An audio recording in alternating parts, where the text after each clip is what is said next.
Class 10th और class 12th इन दोनों classes के बारे में तो हर कोई सोच रहा है, but what about class 9th? क्या वो स्टूडेंट्स नहीं है? क्या उन्हें अच्छे मार्क्स लाने की ज़रूरत नहीं है? कोई उनके बारे में क्यों नहीं सोच रहा है?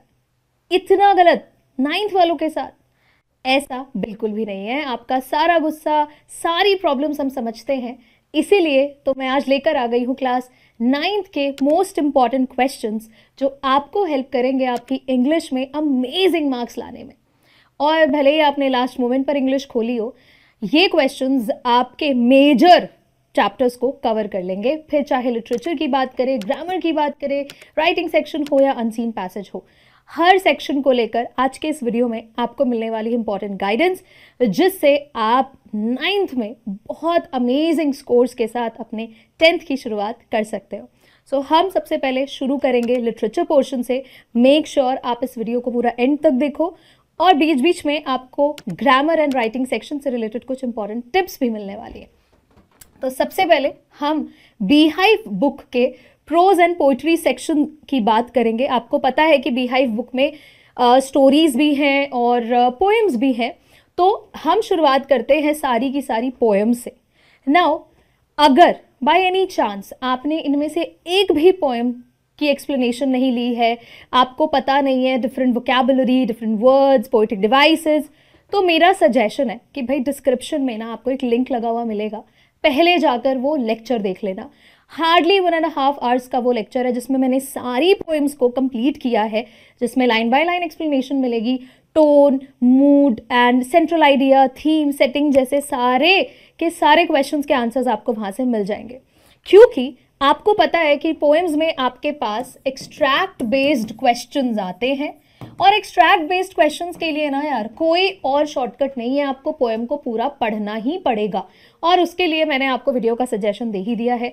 सो कमेंट्स में पहले ये लिख दो कि आप लोग अभी इसी वक्त ये सुनते ही जा रहे हो उस वीडियो को देखने, ठीक है? चाहे आप पॉज लेकर मुझे बता दो और फिर come back to the video जहां पर हम बाकी का सारा पोर्शन कवर करेंगे। सो एक्सट्रैक्ट बेस्ड क्वेश्चंस के लिए you have to read the poems line by line. उसके बाद जो short answer and long answer type है वो मैं आपको यहाँ पर बताती चलूंगी।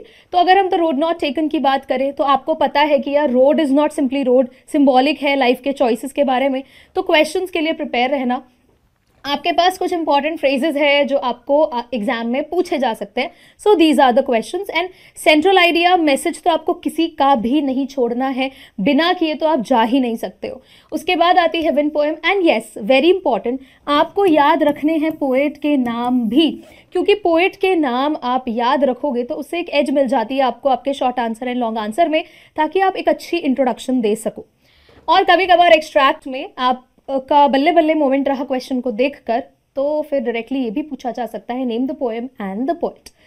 इसके बाद हम आते हैं रेन ऑन द रूफ पर, जहां आपसे ये सारे क्वेश्चंस पूछे जा सकते हैं, किस तरह से रेन जो है वो अलग अलग इमोशंस इवोक करती है पोएट के माइंड में। And of course this line a thousand dreamy fancies, right, बहुत इंपॉर्टेंट है ये।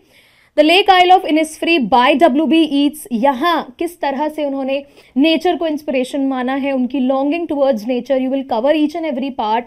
और उसके बाद आप एक कॉन्ट्रास्ट भी प्रिपेयर करोगे कि किस तरह से पोएट सिटी लाइफ यानी urban life and natural life का वो डिफरेंस प्रेजेंट कर रहे हैं। तो ये सारे क्वेश्चंस प्रिपेयर करके जाने ही जाने, कोई ऑप्शन नहीं है आपके पास। इसके बाद हम आते हैं लेजेंड ऑफ द नॉर्थलैंड पर। यहाँ पर जो क्वेश्चंस प्रेजेंटेड है ना, इसके अलावा यू हैव टू प्रिपेयर कि how this particular poem is a ballad. ये करना बहुत जरूरी है। क्यों हम इस पोएम को लेजेंड बोलते हैं? अगर आप वो वीडियो देखने वाले हो जो मैंने अभी थोड़ी देर पहले आपको सजेस्ट किया, जिसका लिंक आपको डिस्क्रिप्शन में मिल जाएगा, तो फिर ये दोनों क्वेश्चंस भी आपके प्रिपेयर हो जाएंगे, because I have already explained ये क्या होता है, right? Then we have no men are foreign. Now in this poem you have to talk about humanity. You have to talk about the condemnatory attitude of the poet towards violence and war. है ना, किस तरह से वो unity promote कर रहे हैं, humanity के बारे में बात कर रहे हैं, and these important expressions from the poem. फिर हमारे पास आ जाती है ऑन किलिंग अ ट्री। यहाँ से आपको बात करनी है कि किस तरह से पोएट एक बहुत ही different method and approach use कर रहे हैं। Basically he presents a satire, ठीक है? भले ही यहाँ लिखा है कि you have to you are explain different ways to kill a tree, लेकिन एक्चुअली में हमें बताया जा रहा है कि हम कितना नुकसान ट्रीज को पहुंचा रहे हैं, कितना ज्यादा reckless cutting and deforestation is causing harm to the nature. So you will talk about the title of course. ठीक है, टाइटल के बारे में भी आप बात करोगे. And then the last poem a slumber did my spirit seal. यहाँ पर किस तरह से देखो, स्लमर वर्ड की मीनिंग इज वेरी सिग्निफिकेंट, तो ये आपको पता होनी चाहिए. एंड सिंबॉलिक एलिमेंट हम इस पोएम में तो करेंगे ही, साथ ही साथ कोशिश करो कि जितनी भी पोएम्स हैं उनके पोइटिक डिवाइसेस आपके प्रिपेयर हो. आपको पता है कि पोएम जो specifically let's say road not taken है, तो वो रोड की बात नहीं कर रही है, वो सिंबॉलिक आइडिया एक प्रेजेंट कर रही है. सो वो जो सरफेस लेवल की बात है, उसके अलावा जो भी डीप डाउन मैसेज है, you should know about each and every poem, क्योंकि आप शॉर्ट आंसर या लॉन्ग आंसर को ब्लैंक छोड़कर नहीं आ सकते हो. उसके बाद एक मैं आपको टिप और देना चाहूंगी कि ये जितनी भी पोएम्स हैं, आप इनको पैरेलली भी थोड़ा सा सोचो कि 2 पोएम्स या 3 पोएम्स इनमें क्या कॉमन थीम्स है, क्योंकि ये आपको प्रिपेयर करता है कॉम्पिटेंसी बेस्ड क्वेश्चंस के लिए. अब ऐसा नहीं है कि ये सिर्फ क्लास 10th एंड 12th वालों के लिए है, even you have to be prepared for your upcoming years, right. और उसकी तैयारी कई बार स्कूल टीचर्स 9th से ही कराने लगते हैं, तो आपको क्यों पीछे रहना है, आपको भी अभी से अपनी तैयारी करनी है. तो अपने माइंडसेट को रेडी करो ऐसे क्वेश्चंस को अटेम्प्ट करने के लिए, राइट. सो अब इसके बाद हम बढ़ते हैं बीहाइव बुक के प्रोज सेक्शन की तरफ. Now these are all the chapters. अब सबसे पहला काम आपको इन चैप्टर्स का करना क्या है, आपको सभी चैप्टर्स, लेट्स से आपने लाइन बाय लाइन रीड नहीं किया है, ठीक है, लाइन बाय लाइन रीड नहीं किया है, उन बच्चों के लिए अब आपके पास अगर आपको लगता है टाइम नहीं है, आपको बाकी सब्जेक्ट्स भी प्रिपेयर करने हैं, समरी आप अपनी रेडी रखो, आप थीम्स सारे चैप्टर के कवर करो. और ये सब कुछ हम लोग अपने क्रैश कोर्स में भी करा रहे हैं बहुत अच्छे से. जिन चैप्टर्स के जो इम्पॉर्टेंट पैराग्राफ्स हैं, जो भी इंपॉर्टेंट एक्सप्रेशंस हैं, लाइंस हैं, हम सब कुछ कवर कर रहे हैं. लेकिन अगर आपने अभी तक क्रैश कोर्स नहीं ज्वाइन किया है और आप अपने एंड से पढ़ाई करना चाहते हो, तो you can go through the similar guidelines. आपको सबसे पहले समरी प्रिपेयर करनी है, थीम्स करने हैं, और जितने भी कैरेक्टर्स हैं आपके इन चैप्टर्स में, आपको उनका कैरेक्टर स्केच करना है. ठीक है, जितने भी कैरेक्टर्स हैं आपको उनके कैरेक्टर स्केच जो है वो प्रिपेयर करने होंगे, राइट. अब ये सब अगर आप कर लेते हो, then go with the long answers. ठीक है, फिर आप एक बार अपने इन चैप्टर्स के लॉन्ग आंसर्स को रीड करना शुरू करो, क्योंकि लॉन्ग आंसर्स आपको सिखाएगा कि किस तरह से आपको summary, themes and character sketch को मोल्ड करके एज आंसर्स प्रेजेंट करना है. और लॉन्ग आंसर्स में मैं आपको बता दूं, you need an intro, you need a conclusion, and बीच में आता है आपका मेन कंटेंट. उसके लिए हमेशा ट्राई टू अंडरस्टैंड क्वेश्चन में क्या आपसे कीवर्ड्स पूछे गए हैं, आप उनको एक जगह अच्छे से लिख लो. अभी प्रैक्टिस सेशंस के टाइम पर, एग्जाम में you can not do that, you have to attempt the question directly. तो आप क्या करोगे, आप अभी प्रैक्टिस के लिए उन की पॉइंट्स को लिखो. 2 चैप्टर्स, 3 चैप्टर्स, या लेट्स से एक चैप्टर का ही कोई लॉन्ग आंसर आया हुआ है, जो भी आपसे कीवर्ड्स पूछे जा रहे हैं उसमें जो एक्सपेक्टेड है, एक जगह लिख लो. देन ट्राई टू कनेक्ट, साथ में उन्हें कनेक्ट करके देन प्रेजेंट योर आंसर. ठीक है, ये आपको करना है एज प्रैक्टिस. और नहीं तो आप एटलीस्ट उनको रीड करके जाओ. और देखो यार, थोड़ा सा लिखना तो पड़ेगा. बिना लिखे अगर आप सोच रहे हो कि सीधा एग्जाम में बैठने जाओगे, तो फिर प्रॉब्लम है. अब मैं डायरेक्टली आती हूँ क्वेश्चंस पर. So these are the questions. आपको पता है कि इस चैप्टर में ट्रेडिशनल एजुकेशन सिस्टम को और फ्यूचरिस्टिक एजुकेशन को कंपेयर किया गया है, तो you will talk about it. टेलीबुक क्या होता है ये एक याद रखना. ठीक है, टॉमी एंड मार्जी जो है, they are not siblings, right. Friends बोल सकते हो, नेबर्स बोल सकते हो, but they are not siblings, right.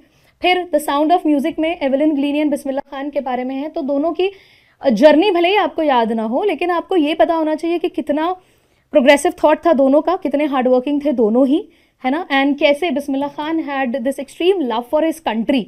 ये सब आपको करके जाना है apart from these questions. The little girl में you know the change of heart, right, कि पेरेंट चाइल्ड रिलेशनशिप पर ये चैप्टर जरूर है. कंपैरिजन किया हुआ है strict father and mister McDonald के बीच में, कीजिया के फादर और मिस्टर मैकडोनल्ड के बीच में. लेकिन आपको यहाँ पर एक और जो क्वेश्चन प्रिपेयर करना है वो है एवोल्यूशन ऑफ खीजियाज कैरेक्टर. आई मीन कैसे खीजिया का जो थॉट है अपने फादर की तरफ वो चेंज होता है. शुरू में she was extremely scared of his father's presence, but towards the end she realised कि सबसे caring and most adorable is her father. Then a truly beautiful mind Einstein के बारे में है. सबसे इंपॉर्टेंट क्वेश्चन है कि why is he considered a world citizen, है ना, और कैसे हम बोल सकते हैं कि his mind was truly beautiful. एक और क्वेश्चन आप प्रिपेयर कर लेना, ब्यूरो, आई मीन उनके डेस्क ड्रॉर को क्यों कहा गया था bureau of theoretical physics, right? So you will prepare that. वो डेस्क ड्रॉर वाला जो क्वेश्चन है ना, वो एक बार गो थ्रू ज़रूर कर लेना। स्नेक एंड द मिरर पर आते हैं, तो भाई दोनों में क्या सिमिलैरिटीज़ थी वो हम बात करेंगे। जो ट्विस्ट था एंड में विल टॉक अबाउट इट, और किस तरह से this story is a story with in the story, इस पर भी कई बार क्वेश्चन एग्जाम में पूछ लेते हैं। Story with in a story, देखो ये क्वेश्चंस तो करने ही है जो मैंने स्लाइड में लगाए हैं, और ये पीपीटी भी आपको मिल जाएगी टेलीग्राम पर। जैसे ही आप ये वीडियो देखोगे तब तक ये पीपीटी डल चुकी होगी, तो आप ये क्वेश्चंस वहाँ से देख सकते हो। लेकिन जो बीच बीच में मैं आपको बातें बता रही हूँ ये आपको अच्छे से सुननी पड़ेंगी। देन माई चाइल्डहुड, इस चैप्टर में यू विल टॉक अबाउट कलाम, कैसे उनका जो बचपन का इन्फ्लुएंस था वो उनकी पर्सनालिटी को पूरी तरह से इवॉल्व कर गया। So will talk about it. And of course Gibran का जो कोट है, खलील जिब्रान का जो कोट है वो आपको पता होना चाहिए, it is equally important. And एक और क्वेश्चन है जो बहुत ही प्यारा है इस चैप्टर से, जब कलाम कहते हैं कि उनके पेरेंट्स ने जो भी उनकी मटेरियल एंड इमोशनल नीड्स है उनको पूरा किया है। सो ये आपको एक्सप्लेन करना होगा, है ना। फाइनेंशियली उनको हर तरह के जो भी लग्जरीज थी, I mean not exactly luxuries but जो बेसिक नेसेसिटीज़ है वो उन्हें प्रोवाइडेड है। And emotionally his parents were available, और क्या वैल्यूज़ उन्होंने अपने पेरेंट्स से ली, फ्रेंड्स के क्या रोल रहे उनकी लाइफ में, क्या इन्फ्लुएंस रहा उनकी लाइफ में, तो ये सब आप प्रिपेयर करोगे। Then reach for the top में हमारे पास Santosh Yadav and Maria Sharapova का। अब इसमें ऐसा नहीं है कि आपको वो सारी क्रोनोलॉजी याद रखने की ज़रूरत है, आप इनके कैरेक्टर से क्या सीख रहे हो, कैसे इन्होंने इंस्पायर किया है दुनिया को, ये इस चैप्टर में ज़्यादा इंपॉर्टेंट है। सो you will prepare these questions accordingly. फिर आता है काठमांडू। अब काठमांडू में जो फ्लूट सेलर वाला सीन है it is very important, right. और कैसे वो दोनों जगह एक दूसरे से बहुत डिफरेंट थी in terms of environment, in terms of the influence it created, right. Pashupatinath temple and Boudhanath stupa, दोनों के आसपास का किस तरह से जो इन्वायरमेंट था, I mean there was this febrile confusion and वहाँ पर देयर वाज एक्सट्रीमली पीस। कहाँ कहाँ पर, कमेंट्स में बताओ कहाँ पर था फीब्राइल कन्फ्यूजन, कहाँ पर था एकदम पीस। कमेंट्स में जल्दी से इसका आंसर करो, you have to prepare that. And then this play if I were you, right. यहाँ आपको इंट्रूडर एंड जेरार्ड दोनों के कैरेक्टर स्केच 100% अच्छे से रेडी करने हैं। You have to prepare the message of the play, किस तरह से ह्यूमर एंड ड्रामेटिक एलिमेंट का यूज हुआ है इसमें, and how can you say that intelligence is superior than weapons. ये आपको प्रूव करना है इस चैप्टर से, तो ये आप अच्छे से कर सकते हो। The way Gerard outwitted the intruder. All right, so अब हम आगे बढ़ते हैं अपनी अगली बुक मोमेंट्स की तरफ, जिसका आपको सिर्फ प्रोज सेक्शन ही मिलेगा। You don't have poetry here and very easy chapters. तो एक एक करके मैं आपको सारे चैप्टर्स के इंपॉर्टेंट क्वेश्चंस बताती हूँ, और इसमें भी जैसा मैंने बी हाइव में बताया, you have to prepare themes, you have to prepare summary, you have to prepare character sketch. बिना ये किए अगर आप जाने का सोच रहे हो तो ये मेजर ब्लंडर है, मेजर ब्लंडर है, राइट। सो लॉस्ट चाइल्ड में ये बिल्कुल पहला चैप्टर है इस बुक का। So you will prepare all these questions and then the adventures of टोटो।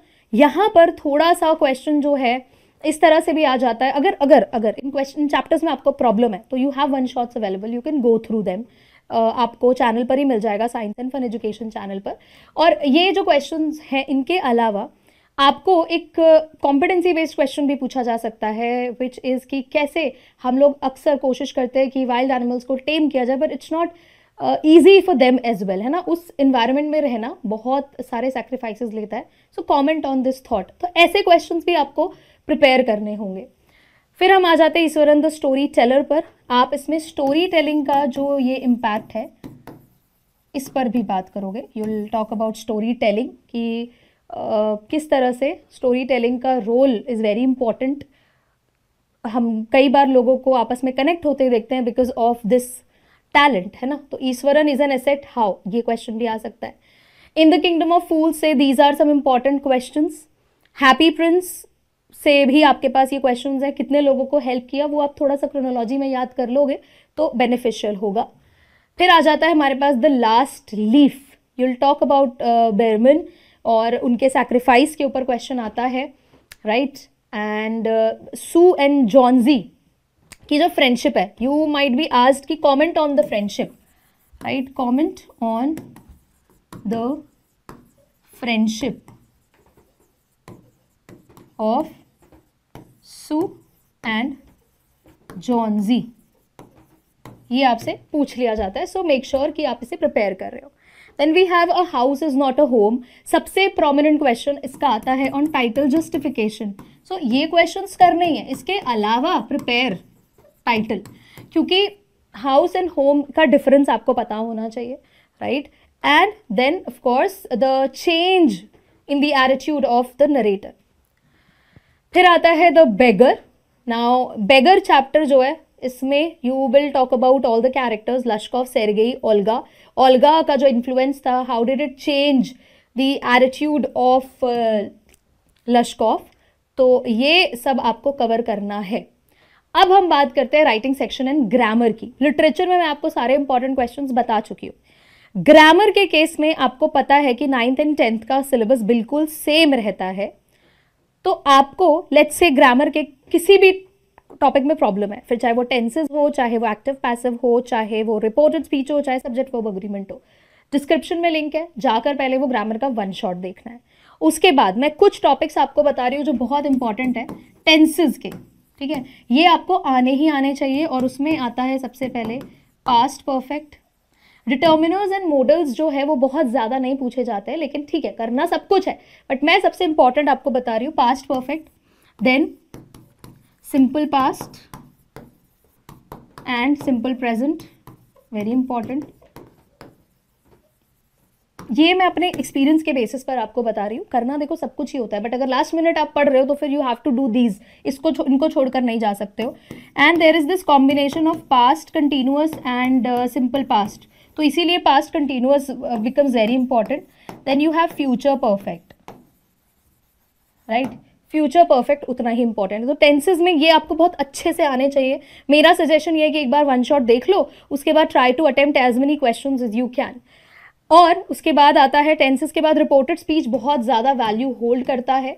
ये दो टॉपिक्स बिना किए आप नहीं जा सकते एग्जाम में, ठीक है. आउट ऑफ 10 क्वेश्चंस ये दोनों ज़्यादा वेटेज रखते हैं बाकियों के मुकाबले. एंड देन थर्ड नंबर पर आता है subject verb agreement, right.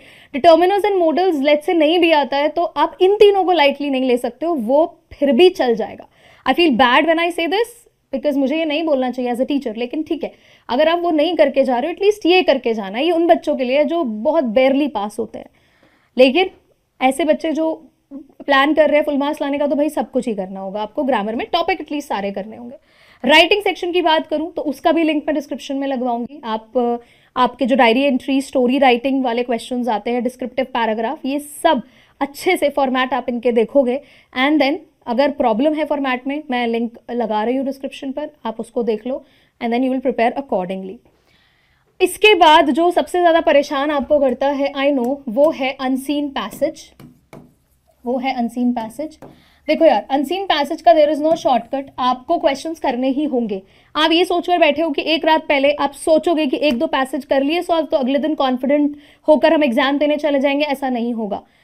Unseen passage आपको करना ही करना है. प्रैक्टिस के लिए मैं 10 अनसीन पैसेजेस का पूरा एक PDF टेलीग्राम पर भेज दूंगी. जैसे ही आप ये वीडियो देखोगे आपको ये सब ऑलरेडी अपलोडेड मिलेगा, तो आप उन अनसीन पैसेजेस को सॉल्व करोगे. क्वेश्चंस मैं दूंगी, सोल्यूशंस नहीं दूंगी, क्योंकि हमें हैबिट होती है कि हम सोल्यूशन पहले देख लेते हैं. तो आपको सिर्फ क्वेश्चंस मिलेंगे. आप हैबिट बनाओ डेली उनको सॉल्व करने का. डेली नहीं तो हर ऑल्टरनेट डे में आपको अनसीन पैसेज सॉल्व करना होगा. देयर इज नो शॉर्टकट, ठीक है. इतना अगर आप कर लेते हो, आप come back to this video and inform comment section में कि मैम हमने कर लिया है, हमने 10 के 10 अनसीन पैसेजेस कर लिए हैं, वी वांट मोर क्वेश्चंस. आप लिखो कमेंट पर आकर, ma'am we want more questions. तो भाई मुझे भी पता चलेगा कि आप लोग जेन्युइनली यहाँ पर अपना 100% दे रहे हो, क्योंकि आपको ही करना है. मैं कोई एक्सटर्नल मोटिवेशन देकर आपको नहीं करा सकती हूँ, ठीक है. तो इंटरनल मोटिवेशन ज़्यादा मैटर करेगा. मैं क्वेश्चंस दूंगी, आपको करना खुद ही होगा. तो कमेंट में लिखोगे we want more questions ma'am, जैसे जैसे करते जाओ. Come back to this video and write in the comment section. मैं मिलती हूँ आपको नेक्स्ट सेशन में. I will come back with more such sessions, क्योंकि एग्जाम्स आ रहे हैं, हम आपको अकेला नहीं छोड़ सकते हैं. मेक श्योर कि जो बताया है, जो बोला है, उसे अच्छे से प्रिपेयर करो. I will see you in the next one. Thank you so much.